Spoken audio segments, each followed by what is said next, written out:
Hello everybody, welcome back to my channel. I'm Paige, this is Seeking Alexandria. And guys, today we have such a highly anticipated launch. I'm so excited to bring to you the Naked Reloaded palette. This is something that everyone has been talking about. Everyone is dying to get their hands on it, and I'm so excited that it is here. It is finally time for us to dive in and look at these colors. Ready? Whoopsh! Oh my good lord, it is Neutral City. So the first thing we're going to talk about with this little bad boy is the amount of product and the overall packaging. So I live for this. I can't tell you, like when I opened this, my heart sang. Guys, this is like a quilt. It is a quilted material and it has this type, hold on, like it's that kind of fabric where you like, it's got like a little bit of zip zip to it. It has like a really nice quilted feel to it. There's definitely like a nice plush little fabric backing on here. And I just love that Urban Decay went this route because it's just different in every way. And I feel like they really wanted to take their basic neutral palette from all those years ago and they wanted to dive into something different. And I love that they actually did it with the packaging as well. Because as we all know, in the past, they have had very standard packaging with a nice hard top on them. And it isn't that this one is soft. It isn't that it's going to get damaged. It's just that it has a nice little pillowy soft difference on top. And guys, I don't know why, I can't explain it. I'm just in love with the texture, and then like you have the slightly metallicized, slightly raised lettering that just like sets it off a little bit. I'm like, oh my god, look at all this flavor. All right, so then as we dive in and open it up, these are the colors. Obviously we sneak peeked them earlier. Now I want to dive into the amount of product that you get in all of these. I'm using my nice little pointer here. And what's interesting actually about the way that they designed this palette is that they wanted to go through and give you a little bit more product in the colors that you use up the quickest. And so they went in, and we're going to break down the amount of product overall as well as per pan. So basically it has two shades on either end that are the largest. Those are 0.049. And then from there, the shades Barely Baked and Retro, they give you 0.045. And then all the other 8 shades have 0.038. Now, when I added all of this up and I did the math, divided it back out, it equals 0.041 on average across the board for amount of shadow per pan. And I always break this down because I think it's important to know how much shadow you're actually getting for your money. And I wanted to go through and compare this to some of their other palettes. Obviously, I don't have them all, but I did think it was interesting to note that all of these palettes, which is the Naked 3, the Naked Smoky, and the Naked Heat, all have 0.05 per pan. And the only one that doesn't is the Naked Cherry, which has 0.038 per pan. And I say all of this because I always talk to you guys about how the standard Urban Decay shadow back in the day was 0.05 ounces. And that personally is what I hold all shadows to. I think that 0.05 ounces per pan is a very fair amount. I think it's a nice shadow pan, and I think it really gives us a lot of product for our money that we can use over a long period of time, because for a lot of people, especially when it comes to these Naked palettes, they are their go-to palette. This isn't the type of thing where, you know, you use it once, put it away, no, these are like everyday staple kind of palette. And I mean, especially this, like, hello, this is definitely the type of pan with a color scheme that I would want as much product as possible, and I think that 0.05 would have been a much better route to go, either standard across the board or making sure that each pan had a minimum of 0.05. And then if they wanted to make the other ones a little bit better than that, that would have been great, and maybe give the consumer just a little bit more product. But that's just my personal opinion, and again, I just base that off of what I do know and love about Urban Decay. And I make all these comparisons because I feel like these two shades right here were the ones that they said, look, we want them to be bigger, we want you guys to not run out of product, we really want it to be a palette that you can use for a long period of time and not have those shades run out. But even those two shades on both ends are 0.049, and they're not even as large as like a standard Urban Decay shadow would have been. So I think for me, I would have started off with a palette that was 0.05 across the board, like standard size, and then made those a little bigger and the other two shades a little bigger if you wanted to. But starting off from your classic base, I just think would have been a much better option, in my opinion anyways. Now moving on from there, this is a $44 palette, and I do want to read a freckle about it here. Right, so it says here, the Essential Naked palette featuring 12 new eyeshadow shades that redefine neutral with Urban Decay's signature formula. From silky mattes and metallics to iridescent micro shimmers, these 12 versatile shadows contain our mind-blowing formula with its velvety texture, rich color, and extreme blendability. Okay, I think we've talked enough. It's time to dive into the palette. I'm gonna go ahead and swatch it, so let's get doing that. Okay guys, these are the shades. Holy crap, those swatch absolutely beautiful. If I'm being completely honest, I think one of my favorite shades right here is this coral shade. That is the shade Retro, and it is absolutely beautiful. The shimmers in here swatched stunningly, and even the micro glitters, which is this guy right up here and this guy right down here, even those swatched beautiful. Very smooth, no issues, nothing chunked up. Oh my god, just so beautiful. Okay, I need you to be quiet. And I need you to not fall on the ground. I need everybody to just calm down. Okay, so my eyes are primed and prepped. I am using Tarte Shape Tape in the shade Fair, and I want to start off with the shade Retro, which is this nice coral color here, and I want to run that through the crease, and I'll be taking this on my BH Pro number 5 brush, and I just want to focus on getting a nice layer down through the crease to blend all these other shades into. Okay, so I went ahead, I zoomed you guys in just so you could see it a little bit better, and that shade blended out beautifully, built up like perfectly. I have no issues with that. It is the most beautiful transition shade. So next up, guys, I'm just gonna go right for it. Normally I would build this up a little different, but I really want a nice dramatic pop on that outer V, and I'm gonna take the shade Endgame, which is this deep matte brown right here, and I'm going to take that shade and put it on this outer V using my little BH brush. I will, of course, link this kit down below for you. That is the only place you can get it, but I love this little brush. I don't even know, I think it's the 3 or the 5. It's from the BH Rose Quartz collection. It is such a fantastic brush, and I just love the way that it picks up and deposits color. So I'm gonna use this on the outer V. Oh my God, that shade is rich. Okay, we're just going to, in very small circular motions, really work this shade up into the outer V and very, very lightly kind of pull it in toward that pink shade. Oh my God, you guys, that blended out absolutely perfect. I'm gonna take the same brush and go into the light brown shade Bucked, which is this guy right down here. And I wanna lightly place this right between that deep brown and that pink, a very, very small amount and a very light transition, because I don't want this area to get muddy and I don't wanna lose that pink undertone. I just want a very small amount. And oh my God, does that look absolutely perfect. That was exactly what I wanted.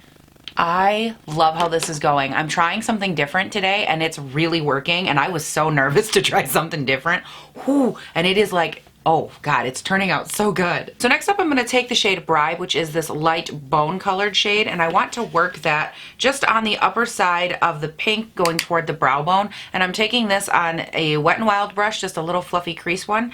And I want to use this just to diffuse and lighten up near the brow bone. Y'all know the drill.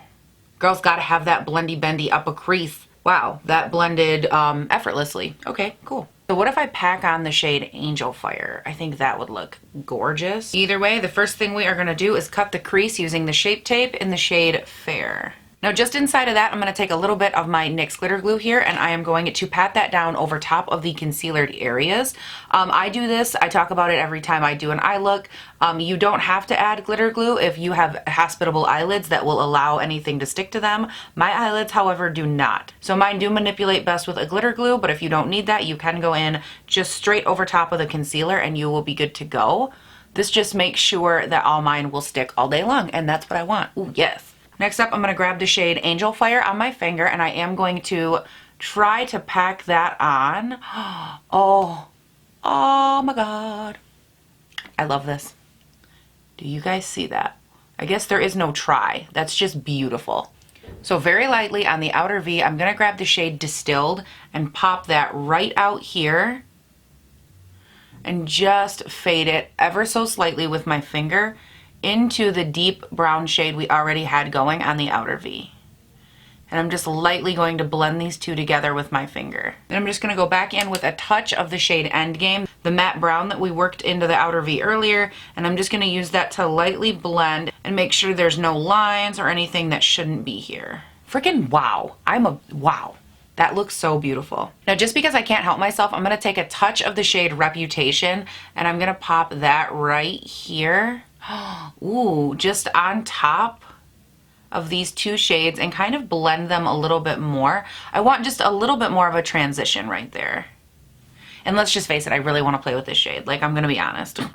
And these are all steps that you guys can do with a brush if you prefer. You don't have to use your fingers. I like to do a lot of the shimmer work with my fingers just because I feel like it lets me get in there and really feel around and know how much product I'm depositing. But if that's not your jam, you do not have to do it. You go in and use whatever brush works for you, honey. Just get it on the lids because it is so pretty. Okay, so I'm gonna run off of camera. I'm gonna do this eye, I'm gonna do the rest of my face, and I will be back on to give you guys my final thoughts. Okay, you guys, I went ahead, I tried to tame this crazy hair of mine, and I finished up the eye look, and I have to say, first of all, I love the way that this turned out. I did want to come back on here real quick and give some final thoughts on this palette. Now, I went through and I've seen a couple of people talk about how this is basically the ABH Sultry palette, which I do happen to have. So I went ahead, I grabbed both. I figured I would give you guys a little side-by-side moment of them, but I also went ahead and swatched the shades that I felt were very similar between the two palettes on my arm right here. And then I just went ahead and threw in like the extras from each palette. So a couple of the shades on this side, which is the Urban Decay side, are duplicated because I was just matching them up to the ABH side over there.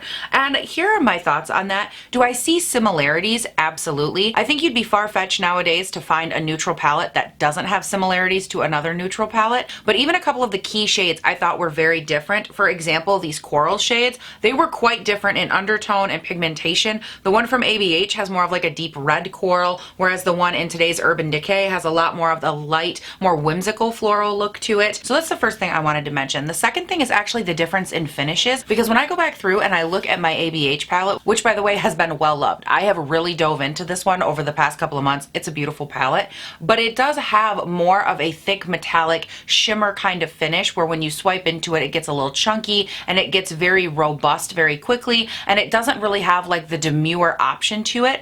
But then in the Urban Decay palette, they have those micro glitter shades that you can build up like I did on the lid right here and make them look beautiful and thick and opaque and just stunning, but you can also use them dry or alone or as a little bit of a topper and get more of that micro shine effect. So overall, do I think that they are similar? Sure, but I do feel like the Urban Decay one does stand and have its own things that make it unique as well.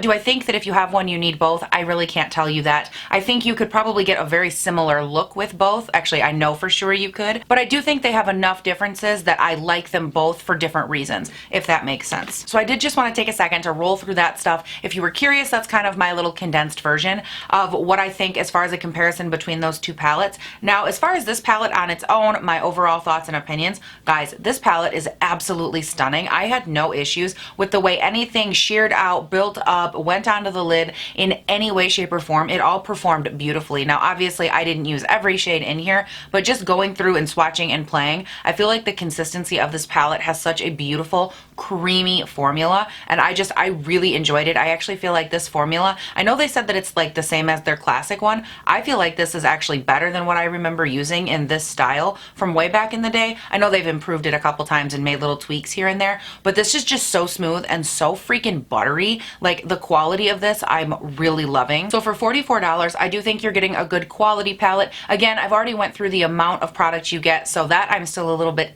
on, but I do think you can get a lot of use out of this palette, whether you want it just to go to work or to go out at night or to travel with, or whatever your uses are for your everyday makeup. I feel like you can get a lot of use out of this. So overall, my thoughts on this are I really like it. I quite enjoyed it, and I love this eye look. This is definitely something I would personally reach for on the daily, especially with that little pop of pink right there. Oh, that just sets it off for me. Now, if you are curious real quick as to what else is on my face, I will just run through that. I am wearing and testing out a mixture of the Tarte Face Tape and the Dior Forever Skin Glow. I told you guys when I did this review, which I will link right up here, you actually will have just watched that yesterday, and in that video I mentioned that I wanted to try these together, so I am doing that today. I primed with my Peter Thomas Roth, a little bit put down just to fill in the pores, and then a little bit of my YSL Eclat Blur Primer, which I used this first in a full face of samples, which I will link right up here, and I liked it, so I'm testing this one out again today. In the brows, I actually have the Urban Decay Brow Blade in Neutral Nana. For mascara, I am wearing the IT Cosmetics Superhero Mascara. For bronzer, I am wearing the Ulta Beauty Matte Bronzer. For blush, girl, we need to talk about blush. I'm using this Jouer blush book right here. I'm using the shade Marigold. I love this blush book. I'm not going to get into it, but this is stunning. I actually just introduced this to you guys a couple days ago. I will link the video up here in my new makeup tested, so this was a good time. For highlight, we are rocking the Amrezy Highlight from ABH. And on the lips, we are going with some Pat McGrath in the shade 1995, and I love this freaking shade. I love their packaging, and like, Oh, it's just so good. And guys, that is it. Thank you all so much for watching. Let me know down below, what did you think of this palette? Are you excited about it? I always think it's cool to get like that little nostalgia factor. For me, it's not as intense because I didn't have the original Naked. I wasn't into makeup when it first came out. So for me, this isn't that type of nostalgia. I just love seeing brands like reinvent themselves and really do like the look through the decades and do it so freaking right. I remember when Too Faced did this like what, 8 months or a year ago, they came out with that big beefy long package and it was like, oh, 10 years ago and now and blah blah, or 20 years ago, whatever it was their then and now palette, and that was like such a flop for me. It was so all over the place and I didn't like it, and so I was really nervous going into this palette because I thought like this could go really bad, like they didn't do such a good job. And I'm sorry, but Urban Decay killed it. I think they came out with a very relevant, very neutral palette, and it is exactly what it says it is. You know, if they tell you up front that it's a neutral palette, girl, you can't be mad that it's a neutral palette. Like, let's be real. So I did have such a good time with this today. I really enjoyed it, and guys, I love the eye look. I can't say I don't. So let me know your guys' thoughts down below. I want to hear from you. Again, what do you think of this palette? Do you like it? Do you want to try it? What are your thoughts? And also, while you're down there, please do not forget, you can follow me on Instagram and on Twitter. My links are both down below. I'm trying to get verified. Y'all know the drill. And if you want to, you can also subscribe and turn on your notifications because y'all, I upload 5 videos a week, Monday, Tuesday, Wednesday, Thursday, and Friday. My videos go up bright and early between 6 and 7 a.m. here in Northern Michigan, and I love it. I have such a good, fun, fresh time with you guys, going through new makeup, old makeup, makeup I love, makeup I hate. It doesn't matter. It's just all so fun. So definitely subscribe if you have not yet. So that is it, you guys. Thank you all so much for watching. Please do not forget to have a great day, night, weekend, whatever it is when you're watching this, and I'll see you in the next one. Bye. Oh my God, it sounded like my dog just got eaten by a hyena out there. What is going on? Okay, excuse me, Satan, if you could get your finger out of my eye, that would be great. As it's my finger in my eye. So next up, I'm going to take the shade Bribe. So next up, I'm going to, oh no, okay, hello. Bring it back. So next up, I'm going to grab the shade Bribe, which is this bright cone colored shade.